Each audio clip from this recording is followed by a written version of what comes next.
Hey y'all, Grandma Rose here. I am on my way out this morning to feed my chickens, and every time that I come this way I pass a clump of poison ivy. And I don't think anything of it because I see it every day, but I thought this is something that you might want to see. Now, I did a video last year about poison ivy. It's time to do another one. So let's start with this. And then I will show you some other places around my property that have poison ivy growing on it, so you can learn how to see it in lots of different forms, because it looks different. It doesn't always look exactly the same way. And it's important for you to learn how to identify it in under different circumstances in different places. It's not always going to be the same, but it looks different, and you need to learn how to recognize it when it looks different. So here you go, y'all. So this is poison ivy, and it's mixed in with Virginia creeper. This right here in the front, this is poison ivy, and then just go back just a little bit, and there's the plant with the 5 leaflets, and that's Virginia creeper. So it's all mixed in here together. And so you go from this right here, which is the poison ivy, and just move right there, and there's Virginia creeper. And they look similar, but not the same. See that? So this is small. Here's the leaf. And then right here, this is what it looks like when it's just coming out. See how shiny it is? Shiny and pretty. Oh, it's a pretty plant. Look at this. Last year when I did this video, poison ivy, it was a different time of year, and you didn't see this. You didn't see this new growth on it. So this is what the new growth on the poison ivy looks like. Now this way, look at it some more. So here's the poison ivy with the new spring growth on it. And I'll show you some other in just a minute. Look right in here. Look at this vine right here. Right in there. Look at that. See that? It's just coming out. Little baby leaves. Now this right here, see, it looked like it was coming out of this. But this vine is something else. But it might be poison ivy, so I am moving it out with a stick. It's coming out from the ground. There's a vine running along the ground. And that's where this growth is coming from. Not from this. It could be poison ivy, so I'm touching it with a stick and not my hand. Coming from one of these vines that's over here, out into this grass. So we've got clover, and right over here there's some plantain, which is a good weed. It's a good herb. And just keep on coming right in here. And look right in there, right in here in the grass. There's poison ivy in the grass. In this mowed grass. And here's some poison ivy. If you were out here barefooted, it would be really easy to step on it. So please watch what you're doing, and watch where you're stepping, and watch where you're reaching. Here's an area that I haven't finished weeding yet. Last fall, right in here, this goldenrod was gorgeous. All along the ground here, among the goldenrod, is poison ivy. So when I get in here to weed all this, because I want to plant flowers in here. But all in here, look at that. Now this is one of those places that I may actually use Roundup. I don't want to use Roundup, but I might actually use Roundup in here. Because this is bad, and I'm not about to get in here with my hands. I do not want to get this stuff all over me. So please forgive me if I use Roundup back here, but I really might do it. I will wait till a day when it's not windy, very still, and I'll be careful. Maybe get some cardboard to put around it as I'm doing it so the spray won't go someplace else. But I really do need to get rid of this poison ivy in here. This is one of those things I really do need to clean up. And I'm just not about to get in here on my hands and knees with my hand tools and pull it up. Because that's just too dangerous. So I think in this case, an herbicide is going to be the way to go. As much as I hate to use it, there are times when you really need to use the big stuff. Get out the big guns. And I think this is what those times that I need to get out the big guns. Right in here, part of my compost, right there, do you see that plant right back in there? It's kind of upright. That's poison ivy. This one right here, behind this little clump of grass, it's hiding. That's poison ivy.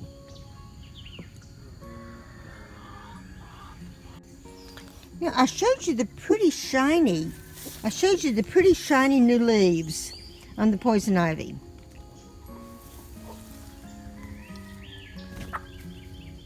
Looks sort of like that, didn't it? But no, this is my green ash. This is a green ash that I cut down earlier in the spring, cleaning up this area back here.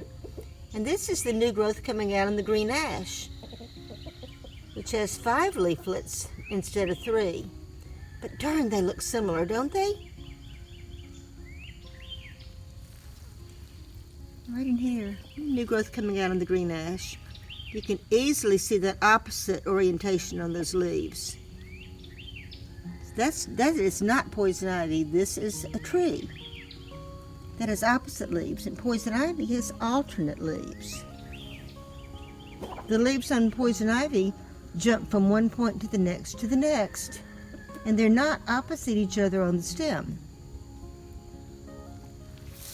These leaves are directly opposite each other on the stem.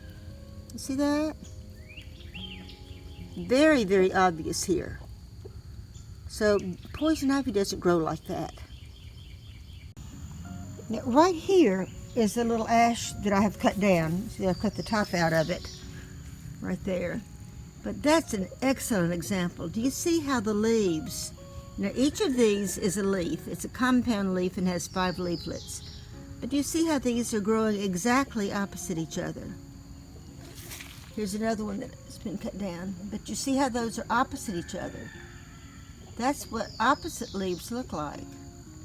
And they can be compound leaves like this, or they can be just simple leaves. But poison ivy is not like that.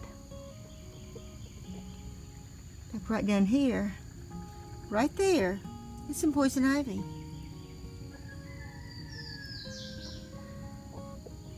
I'm really amazed that I don't have it all the time.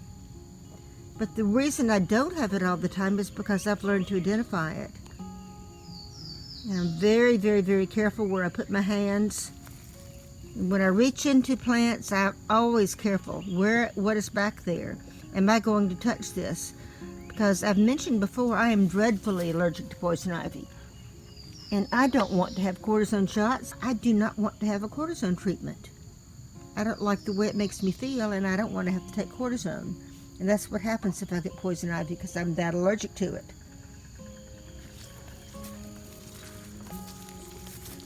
So look in here. We've got things coming up that are good. A goldenrod right here. A lot of this stuff I've already cut back. I'm gonna have to cut back again. Now this soil in here is not very rich. You can see how yellowish these leaves look. It'll need to be fertilized if I'm going to plant anything in here. But you see the Virginia creeper with the 5 leaflets. And one of the things that's a giveaway for me right here this time of year, let's look right in here and right there. Do you see that? That is the new growth on poison ivy. There are those 3 trifoliate leaves. Or foliolate, whatever it is. The 3 leaflets on those new leaves coming out, that is poison ivy. So I know that down in here, hidden by all of this is poison ivy. And where is it? Do you see it?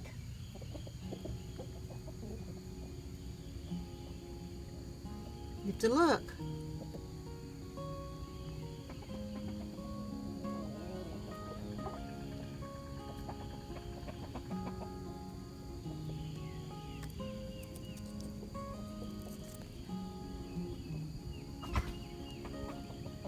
There it is. There's the poison ivy. And you really had to look for it. Did you spot it immediately? So there's the little ones, and right there behind it, there's more mature leaves right there. Did you spot it? It's a game. It can get to be a game. There's some more right there. It's all coming out. It's that time of year. And actually, this time of year when the new growth is coming out on it is one of the easiest times to recognize it. So if you're in a different part of the country and yours hasn't started coming out yet, you know what to look for.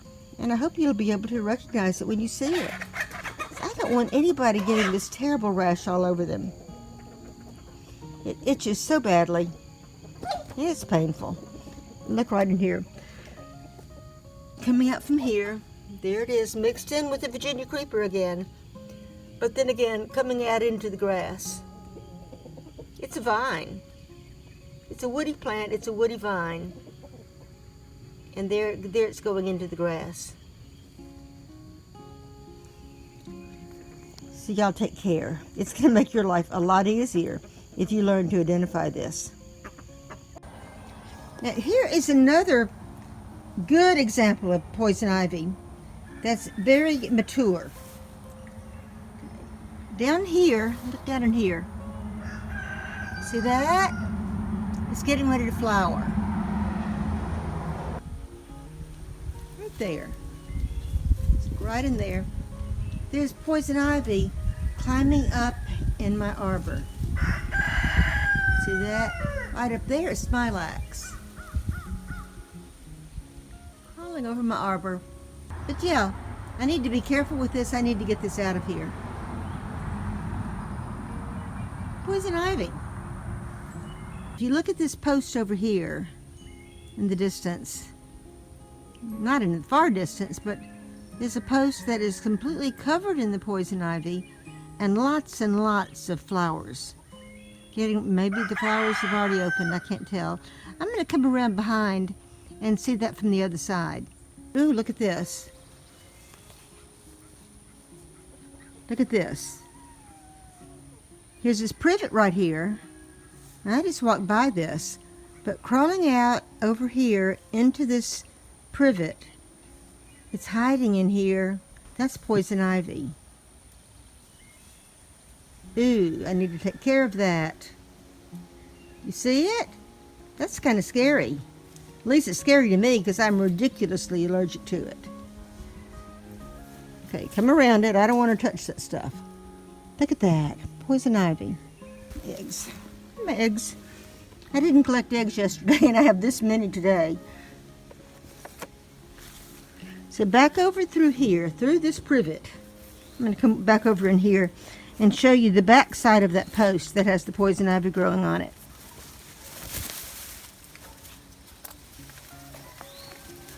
Now I'm going to be walking on this, so it's going to make some noise. Here's the back side of this poison ivy.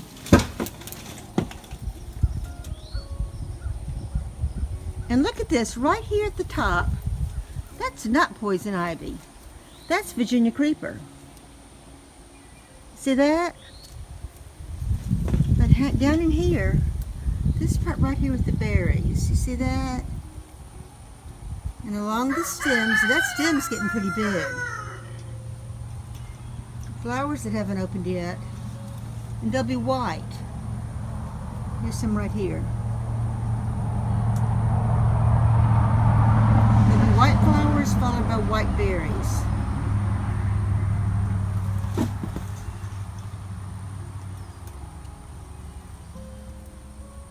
All the way down to here. The roots on it, they're called adventitious roots. They come out of the stem. Into there. That is something else. So there's poison ivy mixed in with the Virginia creeper. So y'all, you really have to be careful. Maybe this is enough for poison ivy. But I do want you to know how to identify it in its different forms. Now, I'm not going to wait to show you the flowers and the berries. Maybe I'll do that in another video. But I do want you to see what this looks like. And these are really healthy plants. And this is an excellent opportunity to show you the leaf arrangement of it. You see on the stem, Now, the leaves or the little branches on it are not opposite each other on the stem. They alternate from one point to the next point to the next point.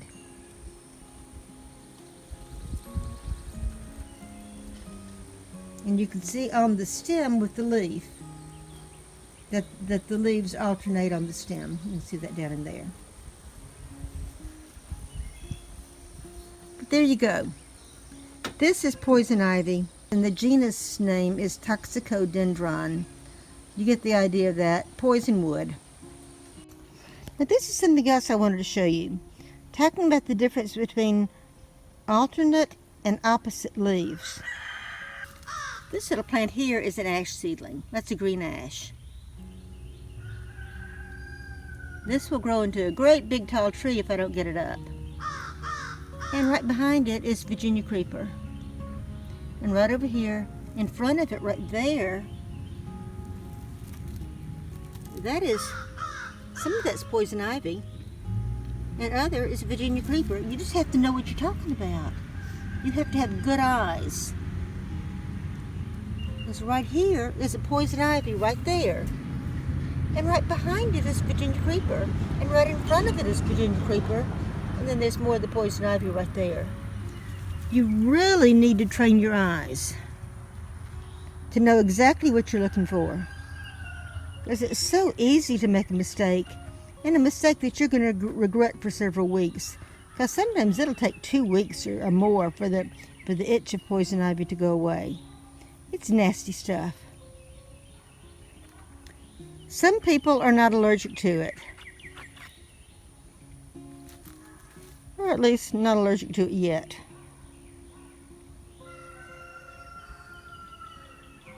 I think I told you a story. I don't know if I told you the story or not.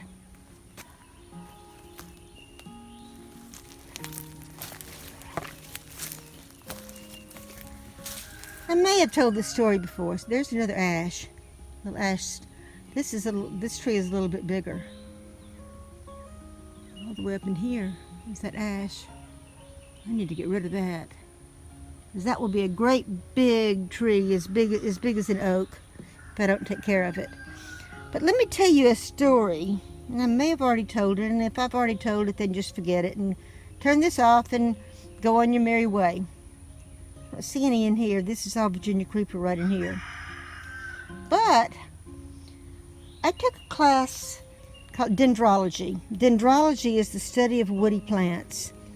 And it's not just trees, but it's vines and shrubs and, small plants. Anything that's woody.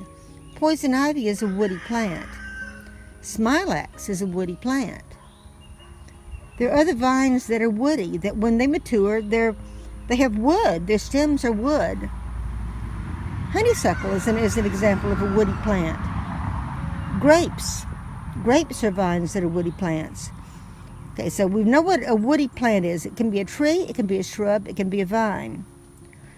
Well, most of the members of our class were forestry majors. I went to an ag school. I went to Mississippi State. And it had a forestry program.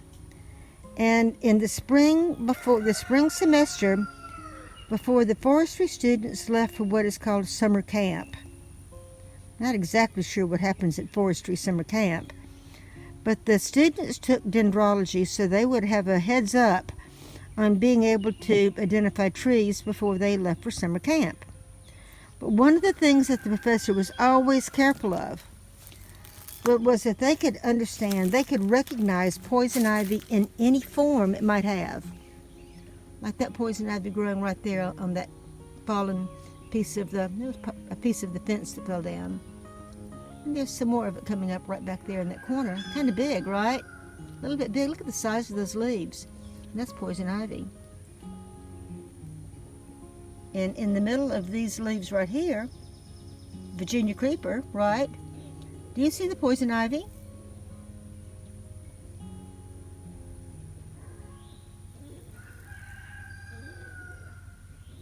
Yeah. So, every time we went out, which was twice a week for a whole semester, the class always met only one time a year during the spring semester. So January, when the class started up after Christmas, cold winter, even though it was Mississippi and not the kind of cold that you have in the northern states, still it was cold. We might have snow, we might have rain. You came prepared because it didn't matter what kind of weather we were having. We were going to have class. Walking through the woods, learning how to identify plants.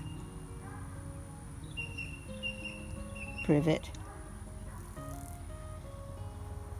Huh. Blackberry. Yep. So every single class, I promise you, every single class. Now, how many times do I have to say that? Every time the class met, which was twice a week for a whole semester, we went out, except for when we were studying firs, conifers. There are only a couple of different conifers that grow in Mississippi, so we did most of that in the classroom, but that was only a couple of different classes. But the rest of the time, we were in the field, and the professor always showed poison ivy. Every single class. I'm saying that again, because that's important. By the time you've seen this plant growing, I don't know how many weeks in a semester, how many months are in a semester. January, February, March, April. There's 4 months, part of May. So 4.5 months times 8, because 4 weeks, twice a week. So 8 times 4, say 32 times the class met at least. And the professor always showed poison ivy, so that the students had plenty of time to learn what it looked like. I see some right here that you might not recognize.